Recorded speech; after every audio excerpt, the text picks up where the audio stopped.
Welcome to Classic and Sportscar Centre near Malton for the first of our videos for 2023. Now this one's going to be a little bit unusual. Normally we pick one car that's the subject of the video and we have a road test and a full appraisal of that. But I thought at the beginning of the year it was probably a good idea to talk about 2023 and the market for classic cars. So that's where we're going to begin. I started this company in 1991, but my career in the motor trade began in 1976. Prior to starting Grundy Mac, which became Classic and Sportscar Centre, I was a Jaguar dealer principal. So quite naturally, from the very beginning, there was always a strong emphasis on Jaguar in our stock, and that remains to this day. However, as you'll see around me, we sell all sorts of different classic cars now, spanning the last 100 years. Over the 31 years we've been in business, we've dealt with almost every mark that you can think of, and if there's a common denominator, it's really the quality that we're looking for, the quality of cars that of a quality we would like to buy for ourselves. And so naturally, the kind of cars that we would buy for our customers are the cars we would select for ourselves as being something rather special. So this Mark II Jaguar 2.4 that's just come into stock this morning, it is one that we have sold before.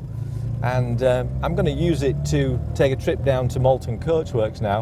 I'm going to have a look at a Jaguar XK120, which is being prepared for one of our first customers of the new year. And it's a good opportunity really, just because we haven't seen the car for a while, just to drive it, snag it, make sure there are no problems. And what we often do then is produce a sort of a stag list, which we pre-advise our workshop of, so that they know the things we've observed before they put it in for a proper mechanical appraisal. We're into the third recession now that I've been involved in my lifetime, and they were all very different. And I think probably what happened around the time of the COVID outbreak in 2020 is probably the most interesting of all of the periods we can look at in terms of what happened to the market. But at the very beginning, if I go back to the recession of the 1970s, literally as soon as a price list for new cars was dry, they were almost ready for printing the new one. I can remember one particular period when there were literally 4 price rises in quick succession, very, very heavy inflation. But at that time, one of the big differences was that people got quite a good level of interest on their savings. So whilst things were going up in price a lot, their savings were also increasing in value. And that's not the case now, of course, where people are, in many cases, getting less than 1% interest on their money, in spite of the fact that credit card companies might be charging 25% and more. The second recession, which was really from the one that spanned the period when we began, which in 1991, that followed the, what should we describe them as, the loads of money 1980s. It was very much a kind of boom and bust cycle. But what happened there was that there was an overheating in the classic car market, largely because so many speculators were coming into it, thinking that they could make a fast buck. These were people who didn't necessarily know that much about classic cars, but thought, well, this will be a great thing to invest in and make some money quickly. And of course, when the recession came, there were lots of cars at at recently inflated values that suddenly collapsed. And really, that's the point where we came into the market in classic cars. And since then, although you could talk about specific models that have had a meteoric rise and others that have not risen so markedly, there has been a steady rise in prices, and it's been generated by genuine interest in the cars. I mean, the classic car market is now a global market.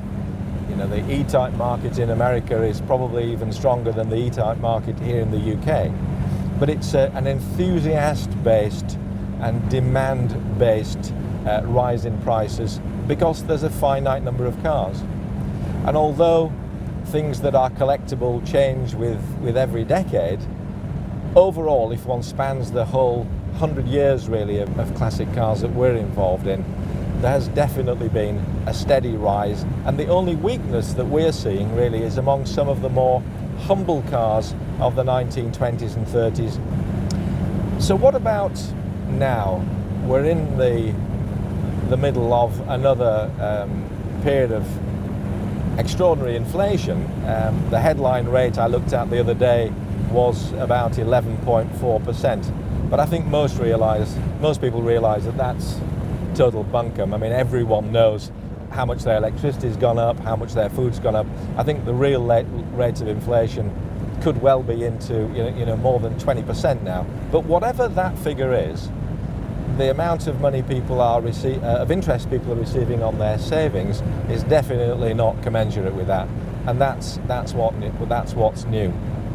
Now, before I talk about what I think the prospects are in the coming year, I'd like to just look briefly at what happened during COVID. What happened in the first few weeks following the lockdown was really quite extraordinary. We had furloughed nearly all of our staff. I live at the base of the business at Corner Farm, and so I was there. And my son James went home to start to see what he could do via the internet on his laptop. But what happened immediately was really totally unexpected for us. We sold more than £1 million worth of classic cars in the April of 2020, and by the 6-month point there was tremendous interest via the internet, and we had sold £6 million worth in 6 months. In fact, in terms of our sales, our turnover, it was the biggest year in the company's history. And I think it's in examining why that happened that we get a few clues about what might happen now. Because people were locked down, they weren't able to go to work, they had lots of time on their hands, and whilst there was much doom and gloom in the national press and in the social media, as there is now, people always need to have something to look forward to. And so people were approaching companies and buying remotely. If you remember the click and collect, essentially that's what we were doing. We were selling cars over the phone, sometimes using video, and then we were preparing them. We were bringing our staff back to work as fast as we could get them in once we started to sell in bigger numbers. And what happened was that our reputation, our 30-year reputation, and our the reviews that are published on, for example, on Google, gave people the confidence to take a chance on us. And of course, we have more than 50% of our sales going to our existing customers over 30 years. So it was incredibly buoyant. It was buoyant, prices were relatively stable, and what we were selling was quality cars, and we were preparing them to our usual standard. And within a couple of months, really, we were back up to full strength in our team. In this present situation, as we look into 2023 with the events that you're reading about, things that are going on regarding climate, regarding war, regarding our own economy, and indeed the respiratory disease that we've had to learn to live with, there's a lot of doom and gloom. But we need to have something to look forward to. And I think what those people were doing during lockdown was they were polishing and they were cleaning and admiring the cars that they bought, looking forward to the day when they would be able to take them out, have a drive with their wife or partner, have a picnic, have the usual sort of camaraderie with their friends, just enjoying the hobby once again. Now there's another aspect of this which I haven't talked about yet, and that is cars versus cash. What's really happening if there is the sort of level of inflation that we have now, and people who have savings are seeing a very, very small return on those? Well, what's really happening is the purchasing power of their money is diminishing. And whether it would be gold or silver or a fine piece of Chippendale furniture or a classic car, people are putting their money into tangible things that have an enduring value.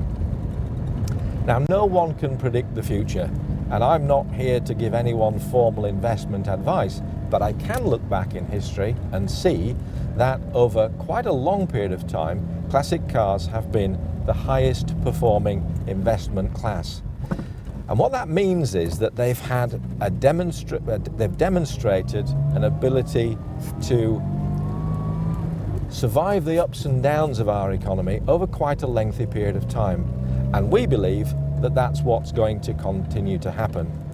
So, as has always been the case, certain models will go up, other models will go down, but overall, we think classic cars will remain a stable and relatively safe place to park your money.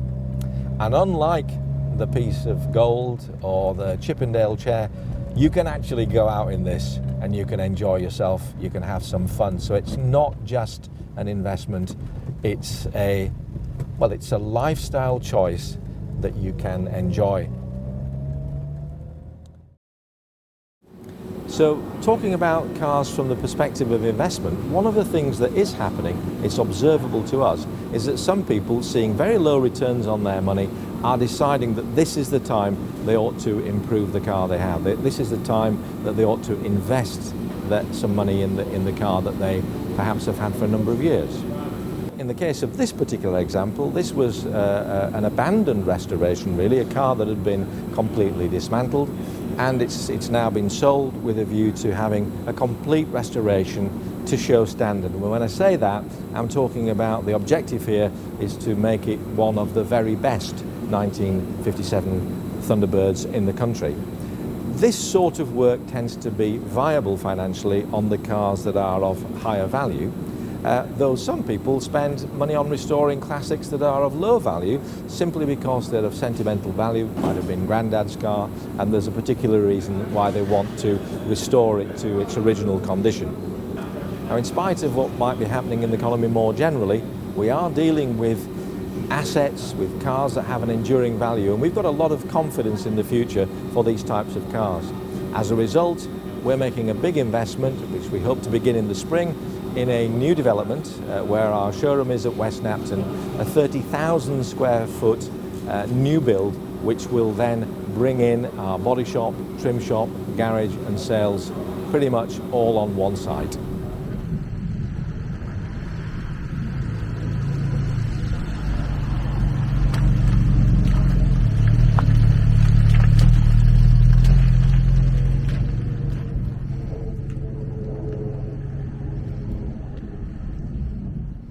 So this is Malton Coachworks garage, and this is where all the mechanical preparation goes on.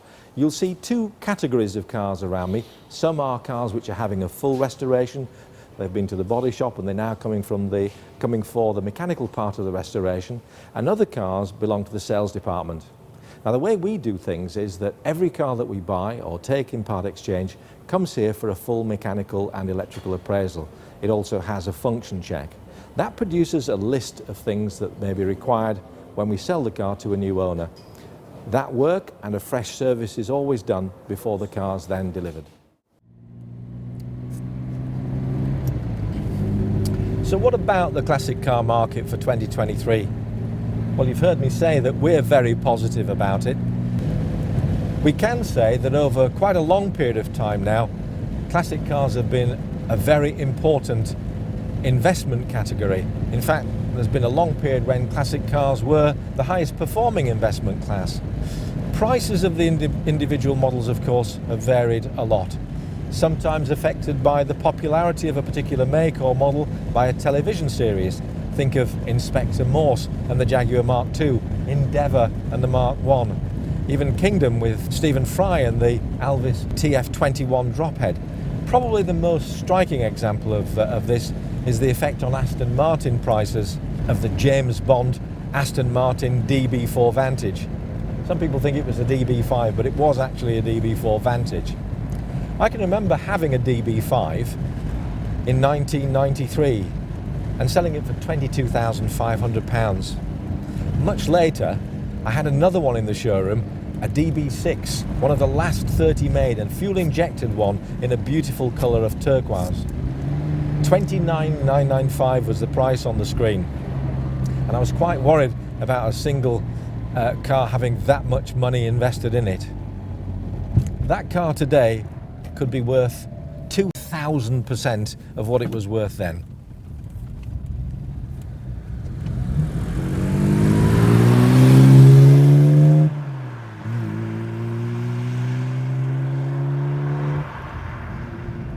So after paying a visit to our sister company, Malton Coachworks, I've just called in at beautiful Castle Howard for a cup of coffee in the late afternoon and driving home now in the winter sunshine, just close to sundown. What a pleasure it is to be able to drive a car like this in our beautiful English countryside. And that's one of the attractions for people who buy classic cars. They look forward to being able to take a scenic tour in the country, to visit a local attraction. So whilst there is a monetary value in the classic car that they have, one of the biggest parts of its value to them is the lifestyle, is the enjoyment that they can have, taking their family out, going for Sunday lunches and picnics.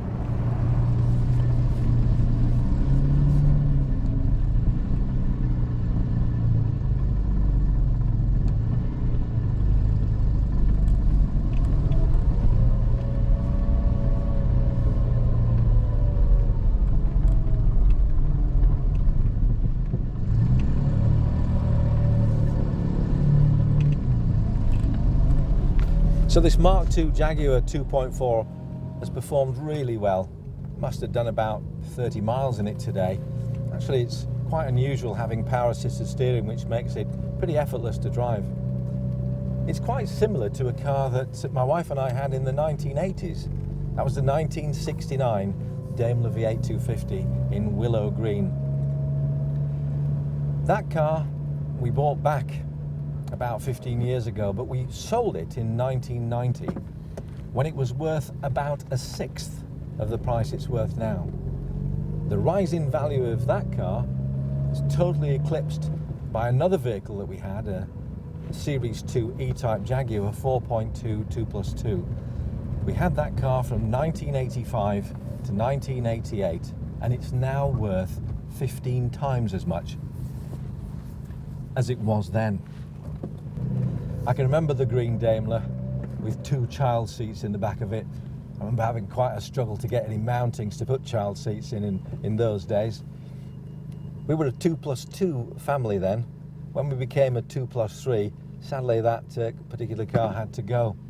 But you know, I've got pictures of the Daimler with my son James. He's now our company CEO. I've got pictures of him sitting in the back of the car when he was 5 years old. In fact, it's still got the scorpion alarm sticker in the window that it had then. That car's part of our family history. My wife used to go shopping in it and always had to allow another 15 minutes of time because there'd always be some person wanting to chat about how wonderful the chrome was on cars and how they don't make them like that anymore. It has such fond memories for us. And those memories, you know, you can't put a price on those.